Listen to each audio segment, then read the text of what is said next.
Hello everyone, and welcome back to the channel. Today, we are stepping into one of the most haunting mysteries in American history, a case that puzzled detectives, journalists, and everyday people for more than 6 decades. It is known as the boy in the box. On a cold February day in 1957, the body of a young child was discovered inside a discarded cardboard box on the outskirts of Philadelphia.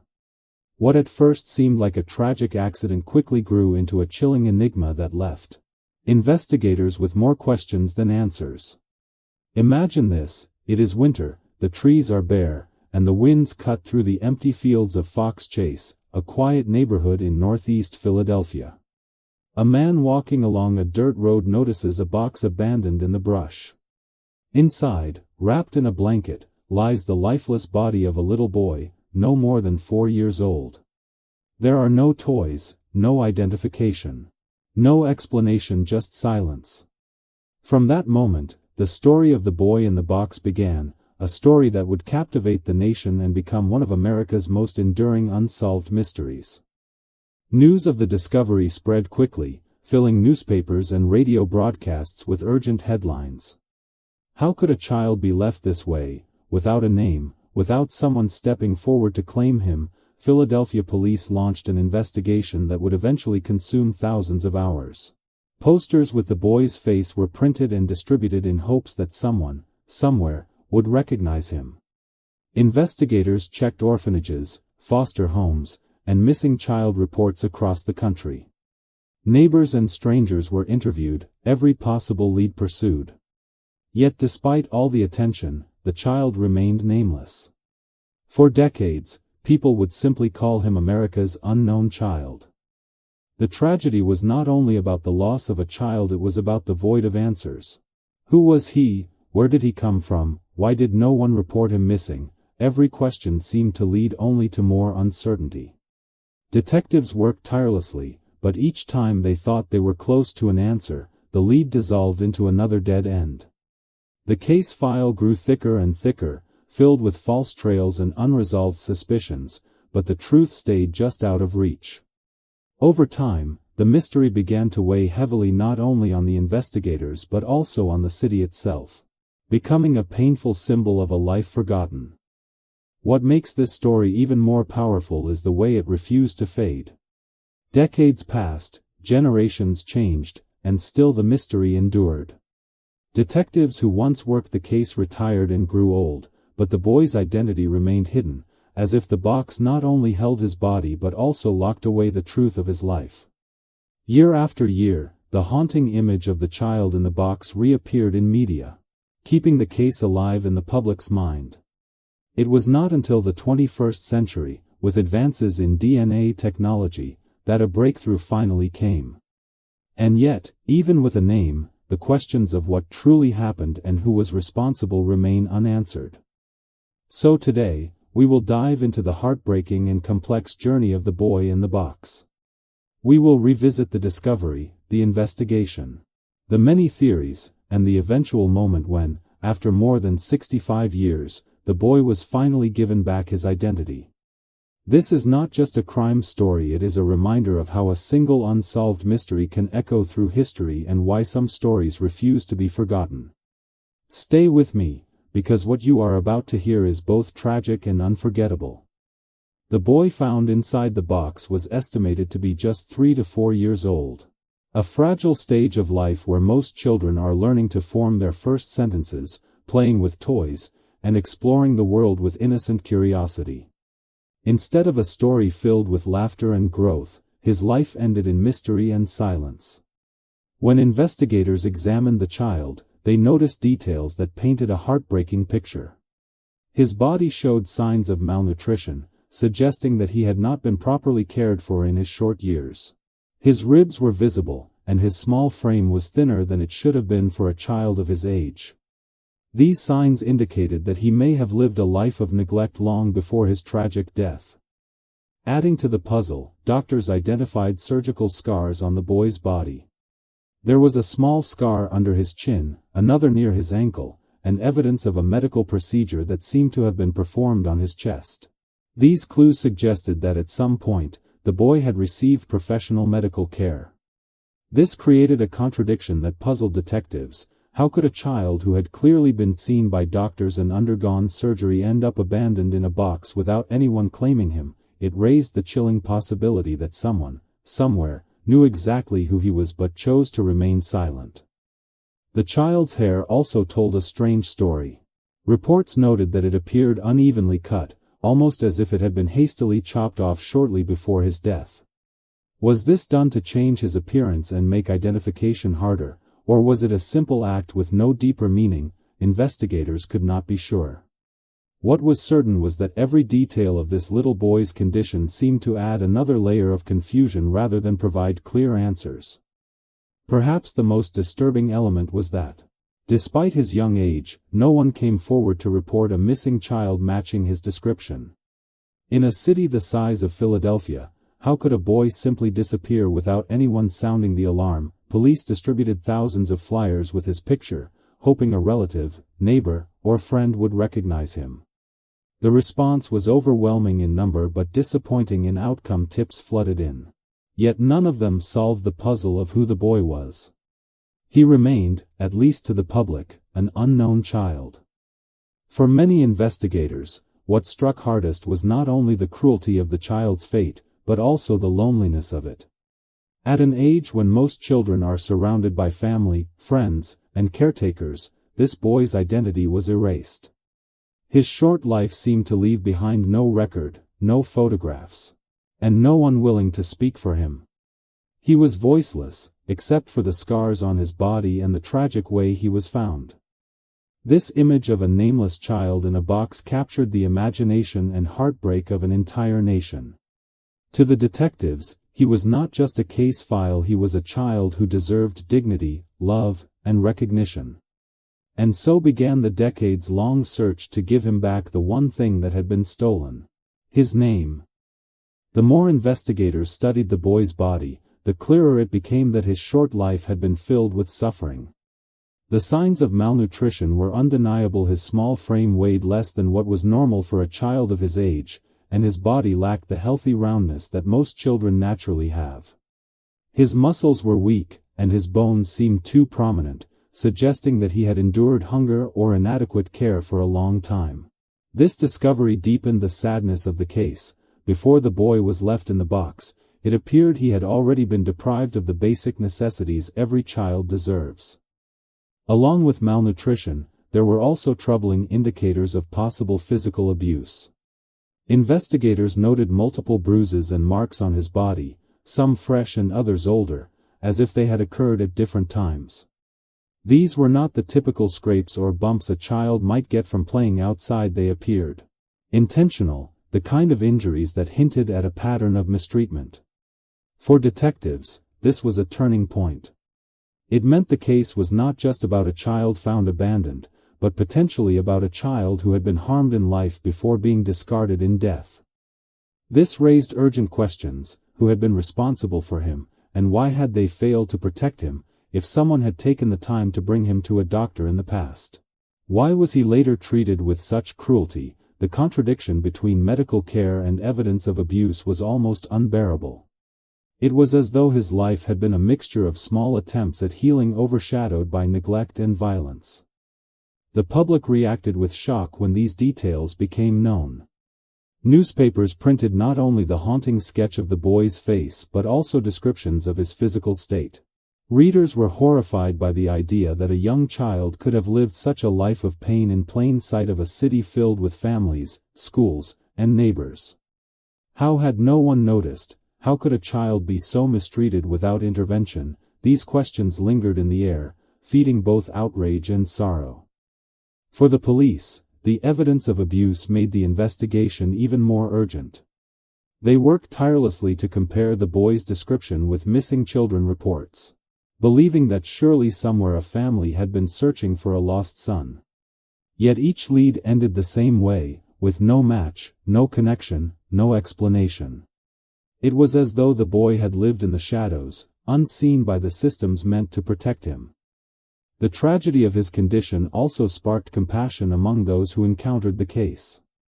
Officers who worked the scene and later handled the investigation often described how personally it affected them. Some could not stop thinking about the boy, even years later, because the image of his small, frail body represented more than a crime. It represented a failure of society to safeguard its most vulnerable. And so, the mystery grew heavier. Not only had a child died under unknown circumstances, but it was now clear he had lived a life marked by suffering and neglect. To many, this was the greatest injustice of all. That in just a few years of life, he had known hunger, pain, and loneliness, and then was left nameless in a box. The desire to give him back his identity and to uncover the truth about what happened to him became a mission that would span decades. As investigators examined the child's body more closely, they noticed something that deepened the mystery even further: surgical scars. There was a small, neat incision under his chin, another near his ankle, and signs of a medical procedure on his chest. These were not random injuries or marks left by accident. They were deliberate, precise, and clearly the result of medical intervention. To the detectives, this discovery was as confusing as it was heartbreaking. It suggested that at some point in his short life, the boy had been seen by doctors, cared for in a clinical setting, and even given treatments that required surgical skill. And yet, despite this evidence of care, no hospital or physician ever stepped forward to identify him. This contradiction was almost impossible to reconcile. How could a child who had once been under medical attention later be found abandoned in such a way? If he had undergone surgery, then somewhere there must have been medical records, perhaps even people who remembered his case. Investigators searched hospital archives and reached out to doctors who might have performed similar procedures in the Philadelphia area. They hoped that the scars would lead to answers, but once again, the trail went cold. No one could or would connect those scars to the unknown child. The presence of surgical scars also shifted public perception. This was not just a child who had been neglected and mistreated. He was also a child who, at least for a moment, had been given care and attention. Some speculated that he might have been part of a struggling family that tried to help him medically but could not afford ongoing treatment. Others suggested something darker, that the child may have been in an institution or foster care situation where he was seen by doctors but ultimately overlooked as a person. The scars became a haunting symbol of the boy's strange existence. Proof that he had been seen, but not remembered. For detectives, the scars became one of the most promising leads. They thought that the unique placement of these surgeries might eventually match him to a missing child report. Years later, when DNA technology advanced, investigators still looked back at those scars as one of the earliest clues suggesting that the boy had not been completely invisible during his life. Somewhere in the shadows of Philadelphia, someone had known him, had authorized surgery for him, and had perhaps once cared for his well-being. And yet, the silence around him was deafening. No doctor ever came forward to say, "I remember this patient." No hospital records matched. It was as if the boy's brief interaction with medicine existed in a void. To the public, this detail added to the heartbreak. How could a child who had literally left behind scars from surgery vanish from memory so completely? The unanswered questions surrounding these medical procedures added another layer to the case. They were a reminder that the boy's life had dimensions beyond what investigators could see at first glance. He had lived through pain, he had known hunger, but he had also been under a surgeon's care. And that meant he had once had a chance, however small, at survival and recovery. For reasons that remain unclear, that chance was lost, and his story instead ended inside a cardboard box. With the scars and other troubling details offering only fragments of the truth, investigators knew they had to act quickly. The Philadelphia Police Department launched a massive investigation, one of the largest the city had ever seen at the time. Detectives, patrol officers, and even volunteers poured countless hours into chasing leads, determined not to let the child's case slip away. Flyers with the boy's face, both photographs and artist sketches, were printed by the thousands. They were distributed in neighborhoods, posted in shop windows, and mailed across state lines in hopes that someone, somewhere, might recognize the child. The search extended far beyond Philadelphia. Authorities contacted orphanages, foster homes, and social service agencies, combing through records to find any missing boy who might match the description. They checked hospitals, hoping the surgical scars would line up with medical files, but no useful match appeared. Police also compared the boy's details against missing child reports nationwide, but again, nothing fit. It was as if the boy had lived and died without leaving a trace in any official system. The investigation even reached the streets. Officers went door to door in the surrounding neighborhoods, asking families if they knew of any missing child. They searched abandoned houses, wooded areas, and even ponds, looking for evidence that might link the boy to another crime scene. Despite these efforts, every lead seemed to evaporate into thin air. The detectives grew frustrated but refused to stop. This was not just about solving a case, it was about giving a nameless child back his dignity. Media coverage quickly amplified the story. Local newspapers ran daily updates, often accompanied by the haunting sketch of the boy's face, with the hope that constant exposure would jog someone's memory. Radio broadcasts carried the story across Pennsylvania and neighboring states. Soon, the mystery of the boy in the box was no longer just a local concern, it had become a national question. How could a child be found dead, scarred, malnourished, and left in a cardboard box, yet remain completely unclaimed? The case drew public sympathy as well as morbid fascination. Letters poured into the police station, some from people offering tips, others from those who simply wanted to express sorrow for the forgotten child. Yet none of these letters contained the breakthrough investigators desperately needed. The boy remained unidentified, and the investigation began to resemble a puzzle with too many missing pieces. As the search dragged on, detectives realized that the scope of their efforts was unprecedented, but the results were discouraging. They had cast their net wide, spanning agencies, states, and even federal resources, but the mystery deepened with every passing day. For all their efforts, the boy remained silent. And so, the investigation, massive in scale, fueled by compassion and determination, became a story of both dedication and heartbreak. It showed how far a city could go to fight for justice, even for a child no one seemed to claim. Yet at the same time, it revealed the cruel reality that sometimes, even the most tireless efforts cannot immediately unlock the truth. The case that began with a discovery in a box was now growing into one of America's greatest unsolved mysteries, and the weight of that failure would stay with Philadelphia for decades to come. Despite the scale of the investigation, detectives quickly found themselves overwhelmed by the sheer number of tips, rumors, and supposed sightings that poured in from the public. Every day, the police station received phone calls and letters from people who believed they had answers. Some claimed to recognize the boy from a neighborhood they once lived in, others thought he resembled a child from a missing person report they had read years earlier. With each new lead came a surge of hope that this could finally be the breakthrough. But as investigators followed up on them, one by one, the leads collapsed into nothing. In total, thousands of tips were checked.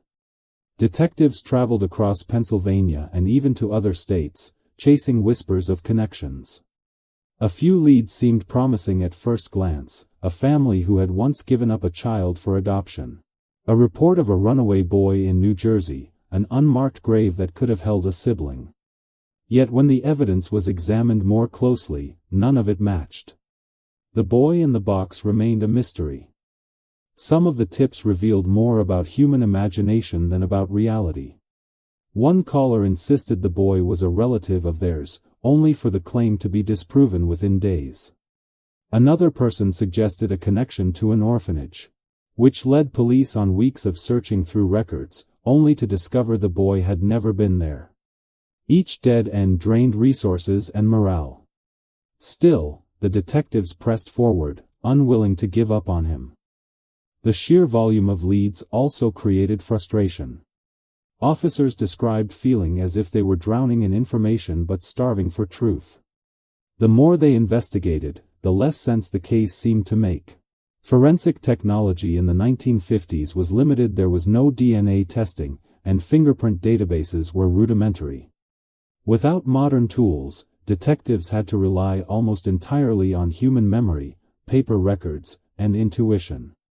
And in a city as large as Philadelphia, with countless families and children, that task was like trying to find a single page in a library of endless volumes.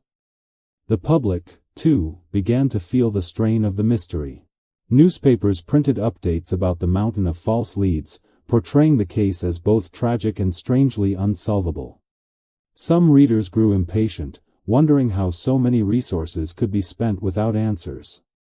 Others grew more emotionally attached, viewing the boy as a symbol of every forgotten child. They wanted desperately for the police to succeed, but with each failed lead, hope dimmed a little more. For the detectives on the case, the most painful part was not just the wasted time but the lingering thought that somewhere, the right lead had already crossed their desk and been overlooked.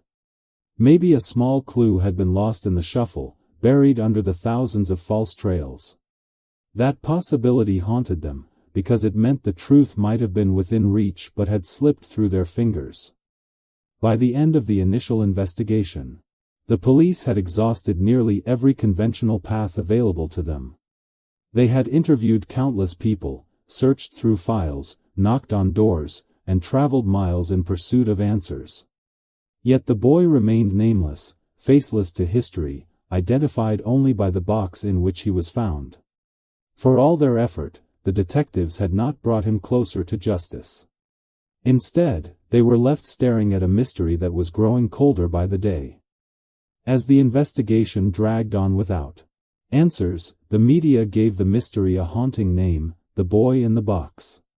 It was simple, memorable, and instantly evocative of the tragedy. The phrase appeared in bold headlines, repeated in radio broadcasts, and whispered in conversations across Philadelphia. Very quickly, the name became inseparable from the case, turning the unknown child into a national symbol of mystery and sorrow. Reporters used the name not only to grab attention but also to express the strangeness of the situation. A young boy, stripped of identity, reduced to being defined by the container he was left in. There was something deeply unsettling about it. To many, the title reflected the cruel anonymity of his death. He was no longer remembered as a son, a neighbor, or a student. He was simply the boy in the box. The public responded strongly to the new label. Ordinary citizens who may not have followed police bulletins closely were drawn in by the evocative name. Newspapers found that any story carrying the headline "Boy in the Box" sold quickly, and soon the case was being covered far beyond Philadelphia. Across America, people felt a mix of fascination and heartbreak. How could a child vanish into silence, only to be remembered by the cardboard box that carried his body? The police, too, recognized the power of the name, though they carried it heavily. It was a reminder of how the case had come to define their work and how their inability to solve it cast a shadow over the department. Detectives working the case spoke about the frustration of being associated with a mystery that refused to yield answers. Every time the name appeared in the press, it reinforced both the tragedy of the child and the failure to uncover his story. Over time, the name began to transcend journalism and seep into cultural memory. It became shorthand for the unsolved, the unknown, and the deeply tragic. Parents told their children the story as a cautionary tale. Writers and commentators referred to the boy in the box when discussing lost innocence or society's neglect of the vulnerable. He was no longer just a case file in Philadelphia. He had become a symbol of every unanswered question about abandoned children and unsolved crimes. But while the name spread far and wide, it also carried a certain weight of injustice. For decades, he had no identity beyond the cardboard box. The tragedy of his life and death had been condensed into a phrase that was powerful but impersonal. Some investigators and community members disliked the nickname, feeling that it reduced the child to an object, stripping him of the humanity he so clearly deserved. Others argued that without the name, the public might have forgotten the case entirely. The truth was that the name kept the story alive, even if it did not restore the boy's dignity. In the end, the boy in the box became both a blessing and a curse. It ensured that people would remember the tragedy, that it would not fade from the nation's conscience. But it also highlighted the cruel reality that for more than 6 decades, the child's real name was lost, hidden in silence, and the world could only call him by the box that contained his final moments. As the case of the boy in the box remained unsolved, speculation began to fill the silence left by the lack of answers. Reporters, amateur sleuths, and even everyday citizens started forming theories about who the boy was and how he ended up abandoned in a cardboard box. These theories, sometimes grounded in logic and sometimes driven by imagination, became almost as famous as the case itself. They reflected both society's desperation for closure and the haunting emptiness that surrounded the boy's life. One of the earliest and most persistent theories was that the boy had been abandoned by his parents. Perhaps he had been born into poverty, or into a family unable to care for him, and when he died, whether from neglect, illness, or something darker, those responsible chose to dispose of his body rather than face questions. The signs of malnutrition supported this theory, suggesting that the child had been living in poor conditions. Yet critics of this explanation asked why no one came forward later, not even anonymously, to reveal the truth. If he had been a son, a brother, or even a neighbor, how could an entire community stay silent? Another theory suggested that the boy came from a secret or hidden family situation. Some speculated he might have been an illegitimate child, concealed because his existence was inconvenient or shameful. Others believed he could have been kept in isolation by a household that feared exposure. In this scenario, the boy's death may not have been deliberate but still resulted in concealment to protect reputations. The surgical scars complicated this theory, though they suggested he had been seen by professionals, meaning his existence could not have been completely hidden. A darker and more unsettling theory was that the boy's death was tied to criminal networks or illicit activities. Some whispered about the possibility of trafficking, illegal adoptions, or underground abuse. These ideas were fueled by the lack of identity and the careful but cold way his body had been left. The uneven haircut, the medical history with no matching records, and the absolute silence from anyone who knew him all seemed, to some, to point toward a coordinated effort to erase his life. While these theories were often speculative and lacked evidence, they reflected the public's unease with the idea that such cruelty could exist in the shadows of a modern American city. Beyond these broader theories, there were countless smaller ones. Some thought he might have been a runaway, though his young age made that unlikely. Others suggested he could have been a child from another state, brought to Philadelphia after his death. Each theory carried fragments of plausibility, but none could stand on its own against the stubborn absence of proof. What all these theories had in common was the aching desire to explain the inexplicable. Human beings struggle with mysteries, especially when they involve innocence lost. Theories gave people something to hold on to, a way to process the unthinkable. For decades, the boy in the box became a canvas for speculation, each new idea painting a different version of his story.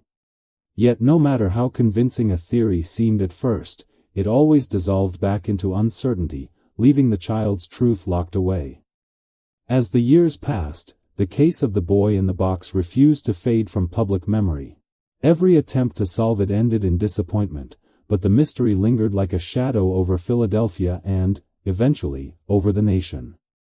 Journalists continued to revisit the story year after year, each anniversary marked by articles that asked the same haunting questions: who was he, where did he come from, and why had no one ever claimed him? The case became one of those rare tragedies that transcended time, refusing to close even as generations changed.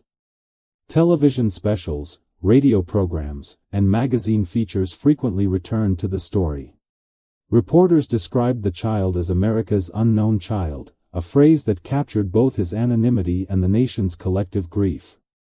Every few years, when interest in the case seemed to wane, a new wave of coverage would appear, reigniting public attention. It became part of America's cultural memory, woven into the long history of unsolved crimes that spoke not just of law enforcement challenges, but but of deep human sorrow.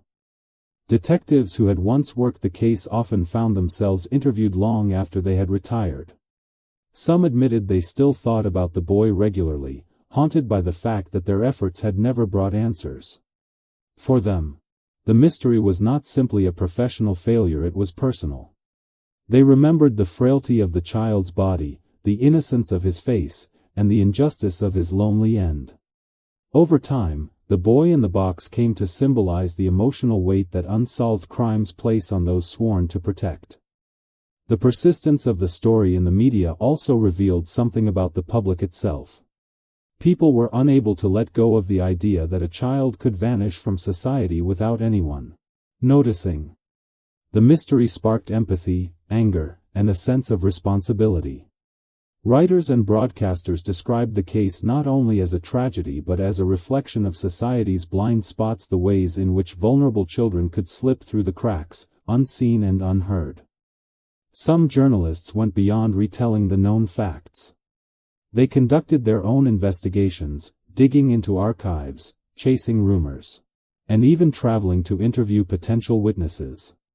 Amateur investigators, too, became involved, treating the case as a puzzle they might solve where professionals had failed. For decades, The Boy in the Box inspired books, documentaries, and countless theories online, making him one of the most enduring mysteries in American true crime history. Yet despite all the attention, the case remained unsolved. Each article and broadcast ended in the same place, with questions instead of answers. For the public, the lack of resolution only made the story more haunting. The boy had become a fixture of American media not because his mystery was solved, but because it remained stubbornly beyond reach. He was a constant reminder that even in a world full of technology, communication, and investigation, some stories resist closure.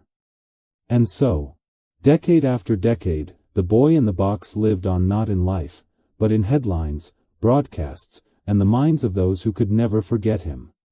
His story endured because it was incomplete, and the silence surrounding his identity was louder than any conclusion. For more than 6 decades, The Boy in the Box remained nameless, frozen in time as America's unknown child. Then, in December 2022, a breakthrough finally came, one that would change the course of the case and bring a measure of dignity back to the boy. Thanks to the power of DNA technology and the relatively new field of genetic genealogy, investigators were able to do what generations before them could not: uncover his true identity. The turning point began years earlier, when advancements in forensic science made it possible to extract and analyze even degraded DNA samples. Detectives who had inherited the case from their predecessors decided to take a bold step. They submitted the boy's DNA to modern labs, where it was compared against databases of genetic material from people across the country. It was a process that required patience, precision, and hope, because for a match to appear, there needed to be distant relatives in the system. Slowly, connections began to form. By mapping out family trees through genetic genealogy, scientists and investigators traced the boy's lineage back through multiple generations. It was painstaking work, involving not only DNA but also public records, birth certificates, and historical documents. Finally, after countless hours of cross-referencing, the pieces aligned. The nameless boy in the box now had a name: Joseph Augustus Zarelli. Joseph had been born in January 1953, making him just 4 years old when he died. After 65 years, the child whose identity had baffled police and haunted the public was no longer unknown. When Philadelphia authorities announced the identification at a press conference in December 2022, the moment was both triumphant and deeply emotional. For detectives who had carried the weight of the case, it was the fulfillment of a promise, that the boy would not remain forgotten forever. The revelation made headlines around the world. Newspapers that had once printed sketches of the boy now printed his real name, restoring him as a person rather than a mystery. Television broadcasts spoke of Joseph with a mixture of relief and sorrow. The identification was historic, one of the oldest cold cases in America to be solved through forensic genealogy. It demonstrated the incredible potential of modern science to reach back through time and bring light to even the darkest, most forgotten corners of history. Yet even with this breakthrough, the victory felt bittersweet. Knowing Joseph's name answered one question but left many more unresolved. Who had been responsible for his death? Why had no one reported him missing? What circumstances had led a 4-year-old child, with surgical scars and evidence of neglect, to end up abandoned in a box? For investigators, the work was not over. The identification was only the first step toward justice. Still, the moment marked a turning point. For the first time in 65 years, the boy in the box was not just a symbol. He was Joseph, a child who had lived, suffered, and deserved to be remembered. It was a reminder that even the coldest cases can be touched by persistence and progress, and that science can give a voice back to those who were once silenced. When investigators announced the boy's identity in December 2022, the name felt both ordinary and extraordinary: Joseph Augustus Zarelli. At last, the child who had been remembered only as the boy in the box had been given back his humanity.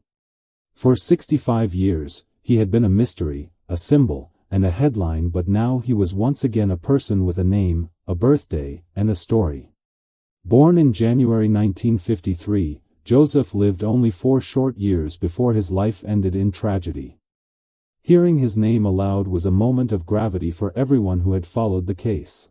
Reporters who had written about America's unknown child for decades found themselves writing his real name for the first time. Detectives who had carried the burden of the unsolved mystery felt a sense of closure, even if incomplete. And for the community, the name restored dignity to the boy who had once been lost to silence. He was no longer defined by the box in which he was found, but by the name his parents had once given him. The announcement sparked deep emotions. For many, the revelation was heartbreaking. Joseph had lived in Philadelphia, in the very city where he died, yet for decades no one had spoken up for him. It raised painful questions about how a child so young could vanish without the world noticing. Still, there was also relief. Finally, people could mourn him properly, not as an anonymous figure, but as a boy whose identity was now part of the historical record. The name also changed the way people told his story. Journalists stopped referring to him only as the boy in the box and began writing about Joseph Augustus Zarelli, the little boy with surgical scars, malnutrition, and unanswered questions surrounding his life. By reclaiming his name, the narrative shifted from the mystery alone to the humanity behind it. He was no longer just an unsolved case file, he was a child whose life deserved to be remembered. For genealogists and investigators, the identification was a milestone. It showed how far technology had come since 1957. Where earlier generations had exhausted every traditional method, DNA and genetic genealogy had succeeded. But even more importantly, the case highlighted the persistence of investigators who had refused to let the story die. Joseph's identity was not uncovered by accident. It was the result of decades of determination to restore a voice to the voiceless. As Joseph's name became public, vigils were held, and people left flowers and notes at his gravesite. For decades, his headstone had read only America's unknown child. Now visitors whispered his real name as they stood before it, giving him a place in memory he had long been denied. It was a profound reminder of the importance of identity, especially for those who pass without justice.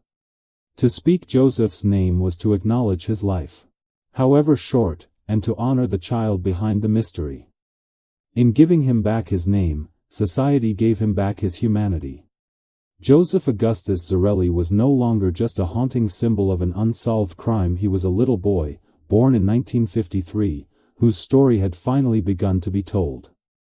Even with Joseph Augustus Zarelli's name finally restored, the most painful truth remains: his killer has never been identified. And the exact circumstances of his death are still unknown.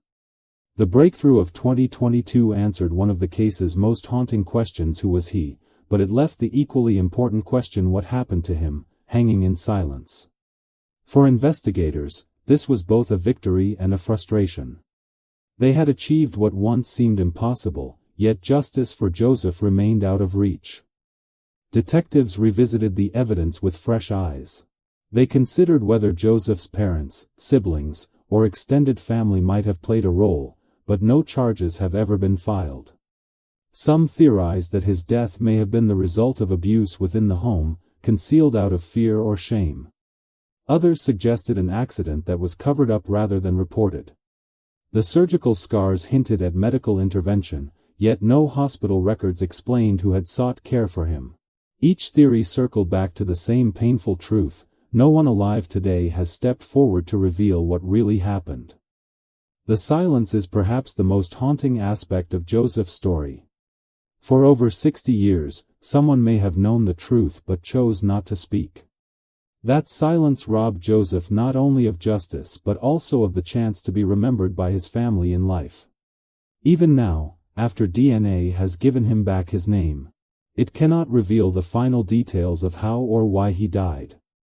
For the public, the case remains a powerful reminder of the limits of technology and investigation. DNA could identify Joseph, but it cannot tell the full story of his suffering. The scars, the malnutrition, the box, all these pieces speak of neglect and tragedy, but they stop short of answering the ultimate questions: who hurt him, why was he left that way, and why did no one come forward? Despite these unanswered questions, Joseph's identification was not in vain. It allowed him to be mourned as a person, not as a nameless symbol. Vigils were held in his honor, and people who never knew him in life spoke his name with compassion. His grave, once marked only as America's unknown child, now carries the weight of recognition. For the first time in decades, the boy in the box was not forgotten. He was Joseph, a child with a story, however tragic, that the world finally acknowledged. And yet, the story is unfinished. Somewhere in history, buried in silence, lies the truth about Joseph's final days. Perhaps it will never be uncovered. Perhaps, one day, a hidden testimony, a forgotten document, or another DNA connection will reveal the answers that still elude us. Until then, Joseph's case remains both solved and unsolved, his name reclaimed, his humanity restored, but his justice denied. The legacy of the boy in the box is more than a mystery. It is a lesson in persistence, compassion, and the enduring need to speak for those who cannot speak for themselves. Even in the absence of complete answers, the world now remembers Joseph Augustus Zarelli not just as a mystery, but as a child whose short life mattered. And perhaps that, in itself, is a form of justice. And so, we reach the end of Joseph's story, a mystery that began in 1957 with the discovery of a boy in a cardboard box and carried on for more than 6 decades. For years, he was remembered only as the boy in the box, a nameless symbol of tragedy and unanswered questions. But thanks to persistence, compassion, and the remarkable progress of science, he was finally given back his name, Joseph Augustus Zarelli.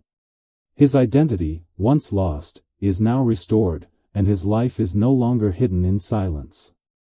Yet even with this breakthrough, the mystery is not fully resolved. The truth about how Joseph died and who was responsible remains locked away in history. That absence of justice is painful, but it also reminds us of why we tell stories like this: to keep memory alive, to honor the forgotten, and to ensure that even when answers are missing, compassion is never absent. Joseph's legacy is not only one of tragedy but also of resilience, proof that no case is ever too old, no voice too lost, and no story too forgotten to be remembered. Thank you for staying with me through this heartbreaking journey. If Joseph's story touched you, let me know your thoughts in the comments below. Do you believe the truth about what happened to him will ever be revealed? I would love to hear your perspective. And as always, do not forget to like this video, subscribe to the channel, and share it with others who are drawn to history's deepest mysteries. Together, we keep these stories alive. Until next time, stay curious, stay thoughtful, and I will see you in the next story.